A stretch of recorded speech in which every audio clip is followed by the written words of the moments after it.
today's video, I want to show you one of the best, most simple service businesses that you can literally start today. You get to work on your own schedule, there is no overhead, and you can literally make $500 to $1,000 a day with this. This is still an untapped market. And you know what it is? It's picking up dog poop. Yes, I said dog poop. And who would ever thought that this would be such a lucrative business idea? But it is. And when I met Erika Kroopin and found out that she has made over $250,000 in 1 year just doing this, I had to get her on to show us exactly how this all works. You know, how often do you need to visit these houses? How do you get clients? What tools do you need? What do you charge? I literally asked her everything that you want to ask if you want to start a similar business. Now, there is no course or training needed, just this video. Now, the only thing that I do ask for you guys is to share this video. Share this video with someone who you know needs to be able to make money from home or on their own schedule. Because this is something that you can do on the side. This is something you could do as your full-time job. It's totally up to you. So you guys ready to get into it? Let's go. Hey, Erika, thank you so much for joining us today. Hey, thanks for having me. I'm really excited to chat with you today. Yes, so let's first just start out how did you even get started with this business? How did this even come about? Oh man, it's a loaded question. So the last name, so it's Kroopin's Poopin' Scoopin', which is a dog waste removal business.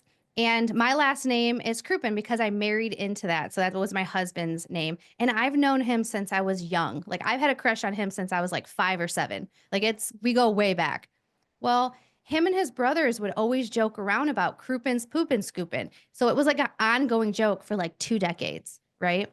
Oh my gosh. Him and I, we go our separate ways. He does his thing, I do my thing. We come back together, and I'm working at the hospital.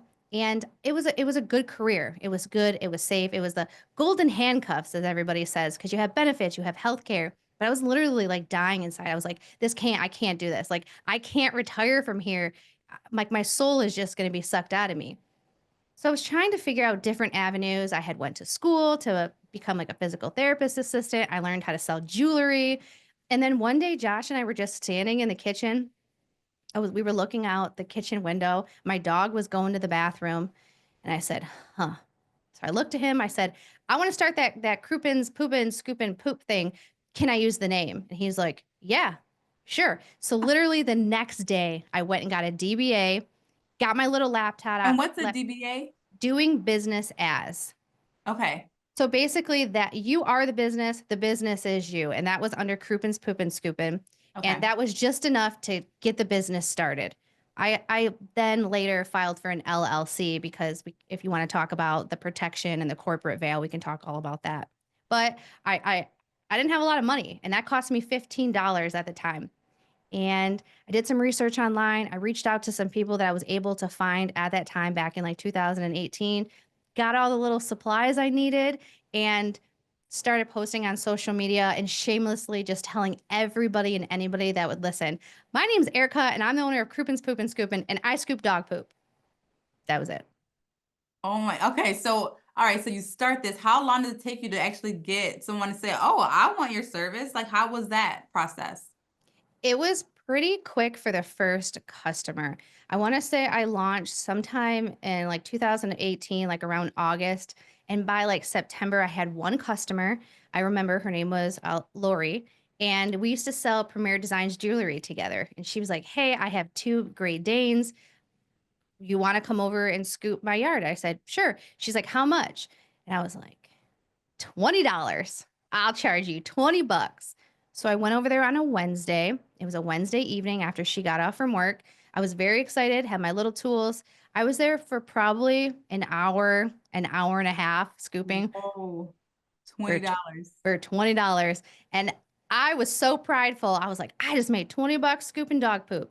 Obviously, I need to figure some things out because that was a little, that was a little rough, but I didn't really understand how to price yet because I still had a employee mindset. So still 20 bucks. Yeah, it was a little over an hour. It was fine. It was okay. But when I left there, I was just my mind was blown. I was like, I can do this. This is really going to happen. And I didn't have the pieces all together. I wasn't sure how it was going to happen, but every single day I did something to improve myself. And I've continued that over the past 6 years.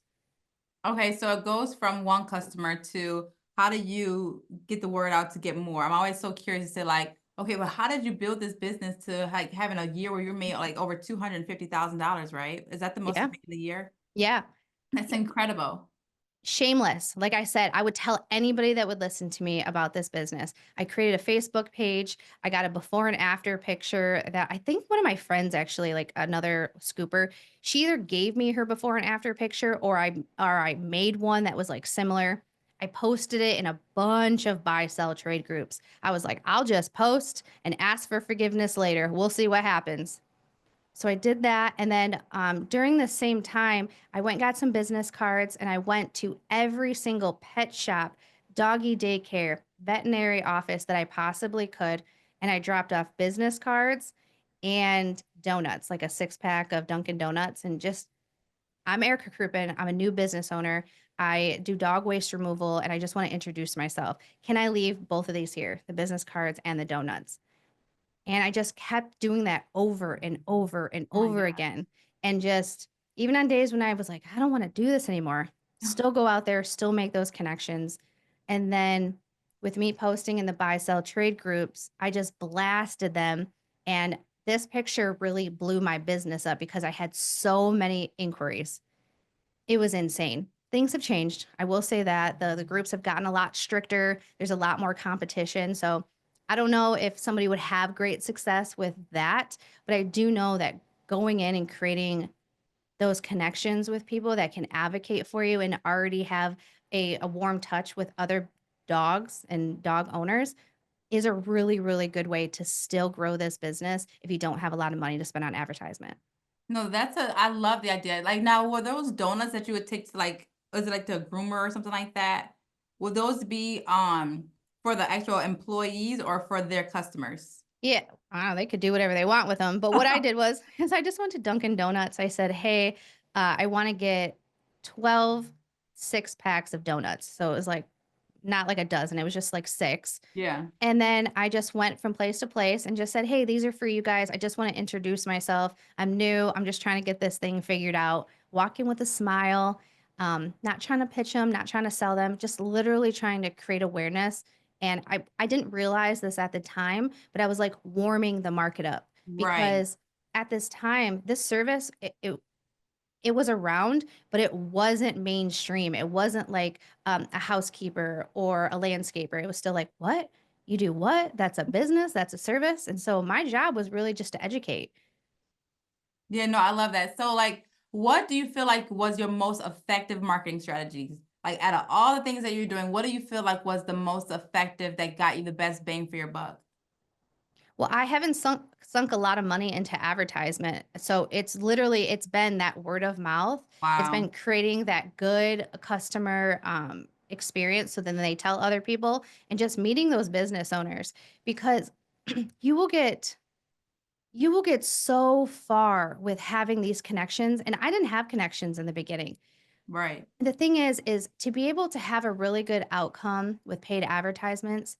What I learned, I thought I was putting like 20 bucks a day, 15 bucks a day into advertisement, and I was expecting to have massive results. That's not how it works. It's Yeah. not how it works in 2024 and 2025. You have to have deep pockets and you have to be willing to spend, like my buddy, he spends $10,000 a month on his advertisement.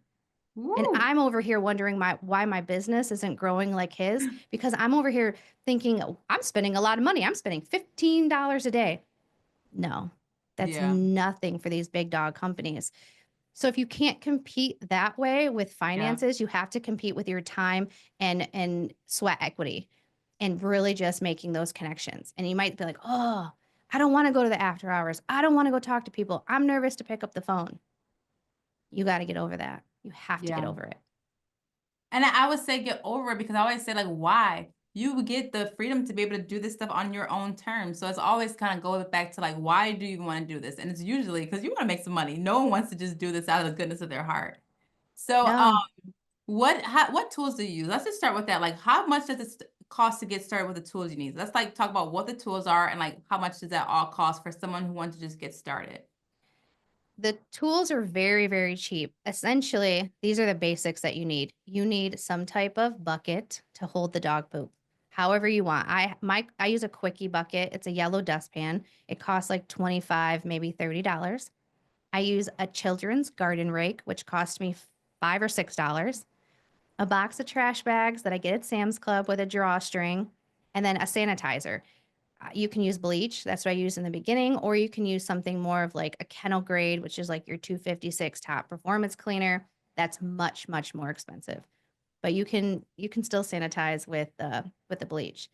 And then from there, that's your tools. That's Wow. literally all you need. I mean, you need working hands. You need to be able-bodied Right. to do this. And then transportation. How are you going to get to and Wow. from? Yeah. And that's going to dictate what type of vehicle you need. I I had a car. I had a 2007 Chevy Cobalt. I was still taking the dog waste with me, so I was like, "How am I going to transport this poop? Like, I'm not going to put it in my car."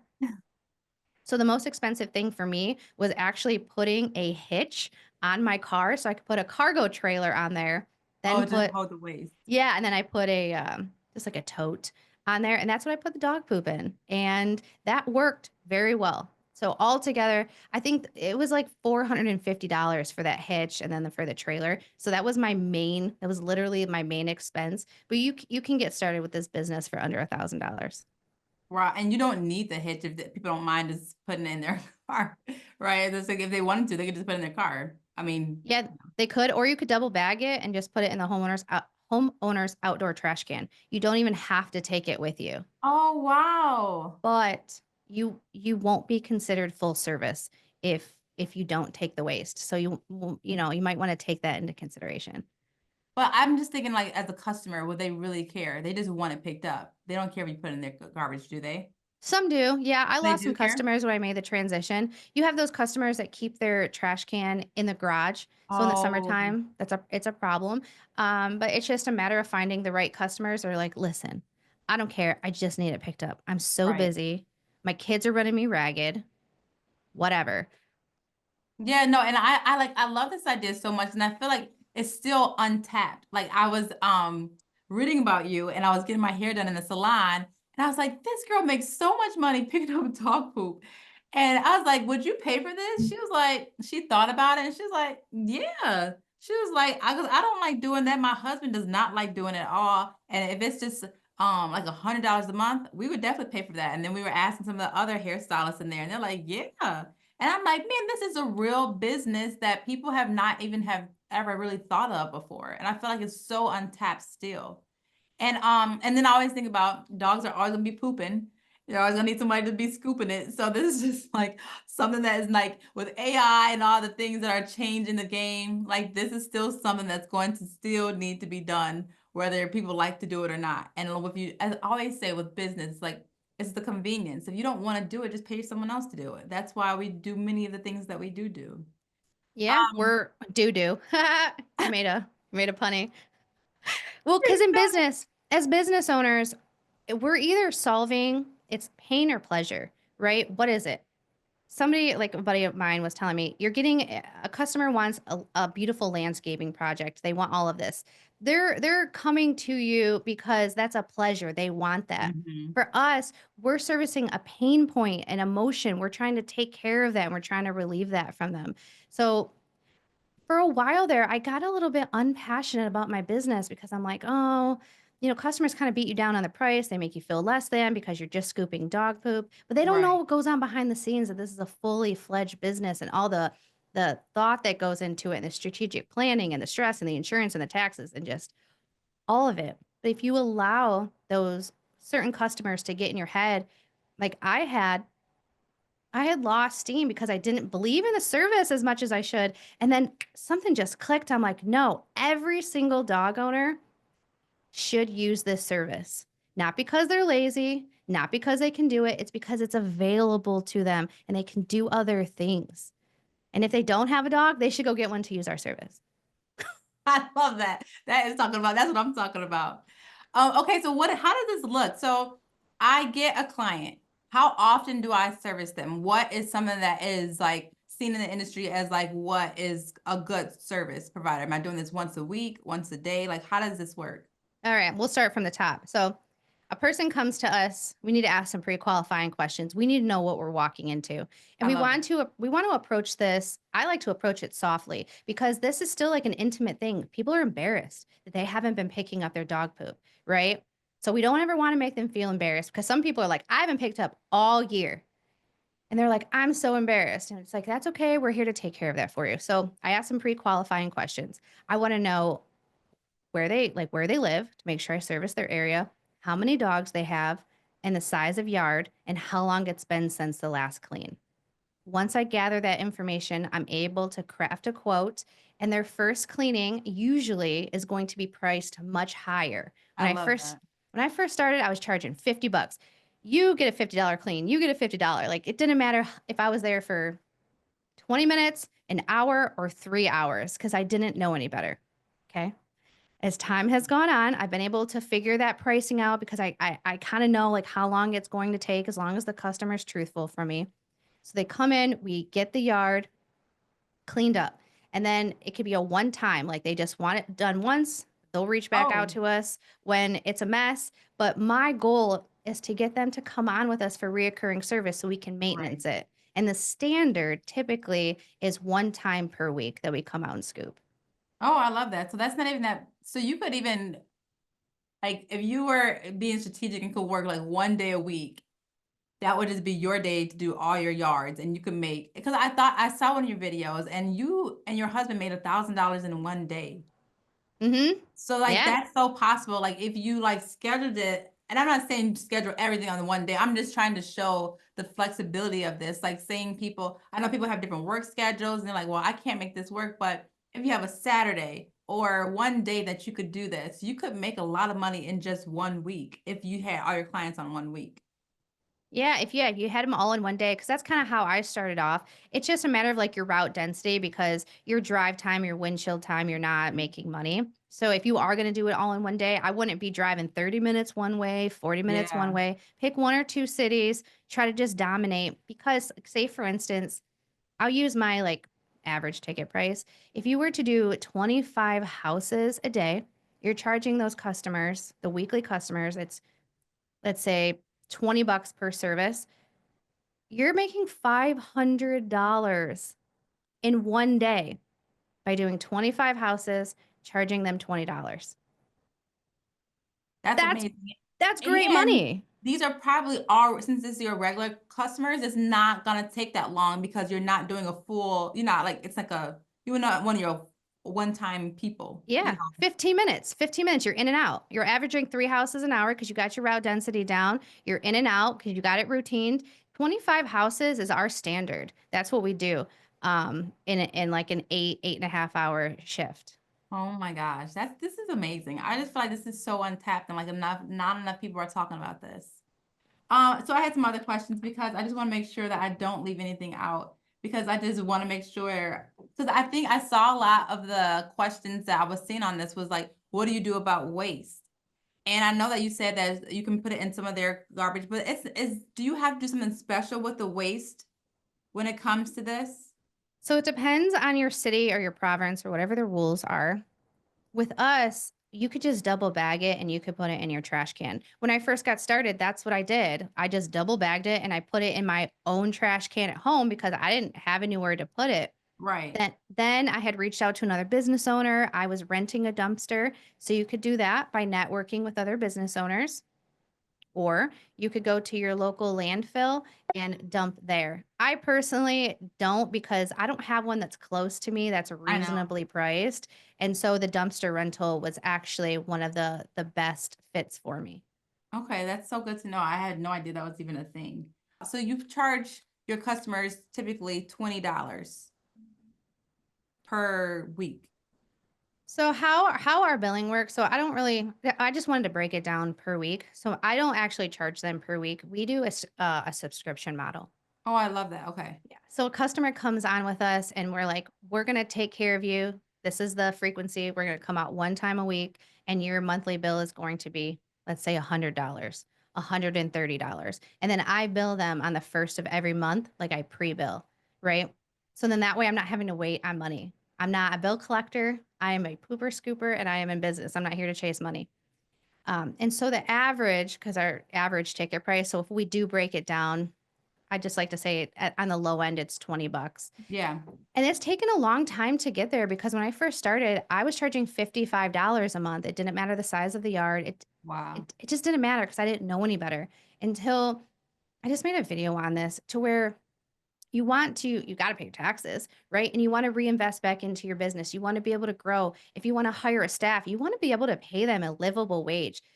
And I've had customers ask me, they're like, well, why are you increasing my rates? And I've kind of explained it. And they're like, well, how much are you paying your people? And I was like, well, this is how much I'm paying. That's too much. Who says?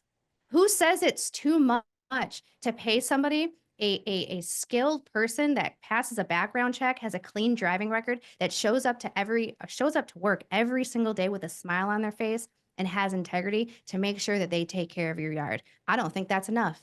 I want to pay them more. And I don't Okay. want my people to have to struggle. I don't want to pay them minimum wage. I want them to be able to cover their basic necessities and still be able to go on a vacation with their family if they want. Yes. I love that. Oh, I get so fired up about it. No, I love it so much. And that's one thing I want to talk about too. So you can start this out totally just doing this on your own. Yeah. If you want to scale, you see how this is just, like I keep saying, an untapped market and you can grow. You can also grow and make this a real business where you can hire people. And can you talk about how you did that with yourself? Because I also like to say, like, not everybody wants to do that. And I feel like you don't have to. That's totally up to you. But if you do see this as a real potential and you want to grow this, you can even have people hire and have people under you. So can you talk about what that looks like for you? Yeah. So as a solo scooper, I would say I was the most profitable as a solo scooper because I wasn't having to pay payroll. I didn't have the extra vehicles. I didn't have the extra overhead. Because the stage I'm at right now, I'm like reinvesting back into the business. And so I'm in this like weird stage where it's like the business is making money, but like, where are the profits? You know what I'm saying? They're going Yeah. back into the business. We're leveling up, we're scaling. So as a solo scooper, you're gonna make the most amount of money if you're pricing your stuff correctly, right? And a lot of times when you're solo scooper, you have the mindset of like, well, I was working somewhere and I was making $15 an hour. So at least if I can make at least 15 or 20 bucks an hour, I'm good. We can't think of it that way. We need to think we are a company. We are Yeah. pricing as a whole like entity, right? That has to pay and do a lot of things. So you figure out what your schedule looks like. How many houses do you want to do? I had kids at the time, and so I wanted to be able to drop them off at school and be able to pick them up from school. So I worked like 6.5 hours, and I had it was like a 7 mile radius around my house. Kept it super easy. Oh, So if I needed to good. go, yeah, if I needed to go pick them up or I needed to do something, or during COVID, if I had to go to the bathroom because they shut all the bathrooms down everywhere, I could come right home. It wasn't a problem, you know? And so I did that for a while, and then, but the tough thing is the business is so reliant on you. If you're having a bad day, if you're sick, if your big toe Yeah. hurts, whatever it is, the business, like you have to make your houses up. So what are you going to do? Because there's nobody else to lean on. Well, my friends were like, "Hey, we're going to Punta Cana. We want to go on vacation." I was like, "Well, I mean, I can't leave. It's summertime. I can't just leave my business." I hired so quick. I I just put my business in somebody's hands within like 3.5 weeks. I didn't care. But that's how stressed out I was. Yeah. I was willing to risk it all to like leave because it had quickly become like too much. So Yeah. there's a lot of pain points. We learned everything was fine. Business didn't fall apart. And then I realized I'm like, okay, I want to hire, I want to grow. So then you get into that and you realize quickly that you need to raise your rates uh, when you're having to pay out and that payroll hits, and then you get Yeah. that 3 month payroll with 3 payrolls, and you're like, my bank account is so disrespected right now. So I keep going back to this rates because this is like it's fundamental. If you don't have your pricing rate, it just impacts Yeah. everything that you do with the business. So I'm getting that stuff figured out, but then I don't have leadership skills. What happens when things aren't going the way that I want them to go? Because I've been in control of everything. When you hire, you Mhm. have to release control. Oh So my now you God. have to level up as a leader. You have to build these skill sets. You have to learn how to talk and lead. And that it's been so hard for me. Like that literally it's harder than starting and growing this business. Yeah, no, I totally agree. Like the whole delegation thing, it's just like you can do it so much easier and quicker. So let me just do it. But it's so hard to just slow down and take time to let them know how it's done when you know it's like but it's second nature at this point to you. So it's just kind of like being able to delegate is just one of they don't talk about this enough. That's one of the hardest things. It's so hard because it's your baby, you feel so like protective over it, Yeah. and then you just have to invest in your people and coach them and Yeah. really care about them. I was actually just at a conference for landscapers on Monday and Tuesday, and I mean I was around these guys that are doing like 4 million, 5 million, $20 million in business. And obviously it's a completely different business, but like the fundamentals, it's not about doing the work. It's literally about focusing on your people. You focus on Yeah. your people, you will grow. And there's this guy, Troy Clogg. He owns an absolute massive, um, like plowing company here in Michigan. And I got to chat with him for a little bit. And he's like, pick a color, pick a purpose, and focus on your people. I was like, I love it. oh, and I haven't Simplicity. developed people. Go ahead. Yeah. Okay, so one thing I wanted to ask is like, okay, so if someone wanted to get started, what are the things that they need? Do they need a website? Do they need an LLC, insurance? What do they absolutely need in order to get started? Because I know so many people will say, well, once I get my website up, or once I get, there's always going to be something that's going to hold them back from actually just going out there and doing it. So what do they actually need? Do you need to get your DBA? You're doing better as a business in order to get started with this. What do you need? So I think the first thing you need to have an honest conversation with yourself. You need to look at yourself in the mirror and say, are you ready to put the work in? Yeah, Are you ready to set your ego aside? Are you ready to learn? Are you ready to be a sponge? Are you ready to admit when you're wrong? Are you ready to pick yourself up off the ground and have grit? Because being a business owner is not for the faint. And you see a lot of stuff on social media about get rich quick. And I know we're talking about all the positives here and we're talking about the money that can be made. But there has been times where I have downright been on the floor crying, wanting to give my business away because I couldn't and I didn't want to do it anymore. If somebody would be like, hey, I want your business, I'd give you $100 for it, I probably would have given it away. So I want that to be very clear. I want you to have a very honest conversation with yourself and your partner or your spouse, or if there's anybody else that's going to be in this business. Once you say, heck yeah, I'm all in, let's do this. Then you do some research, figure out your market, figure out your service area, see where you want to service. Okay. Then figure out your name because I'm never going to say it's okay to start doing this service without being a legitimate business. Either go get your doing business as or go file for your LLC. I recommend filing for your LLC immediately. yeah. Do some research. If you're pulling a name off ChatGPT, I need for you to do a global trademark search to make sure that nobody else already has this name and it hasn't been taken. Figure out if it's available on your social medias, your Instagram, your Facebook, YouTube, and then the domain, because you do need a website. You Yeah. might not need it right away, right at first. If you don't have the money for it, it depends on where your finances are, but you need to have that in the back of your mind, at least secure that down with your business name because you're going to need it. You can get your Facebook going, go get your business bank account, get your little supplies, get a simple business card that says who you are, what you do, how to get in touch with you. I think that's like the basics So you don't to even get started. necessarily have to have insurance right away. Oh, I did it. I missed insurance. Yes. You're going to want to go get a general liability plan Okay. Just to, because if anything happens, a dog gets let out. I think it would cover a dog getting let out. You want to have some type of insurance. So yes, a general liability thing. You can get that through Pet Sitters Insurance online. They can okay. take care of that, and it's relatively cheap. I think it's under $200 a year.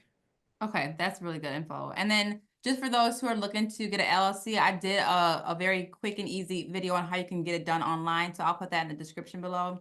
But Yeah, so what advice would you give to someone who will want to get started with this, knowing what you know today? I mean, you kind of already told us everything, right?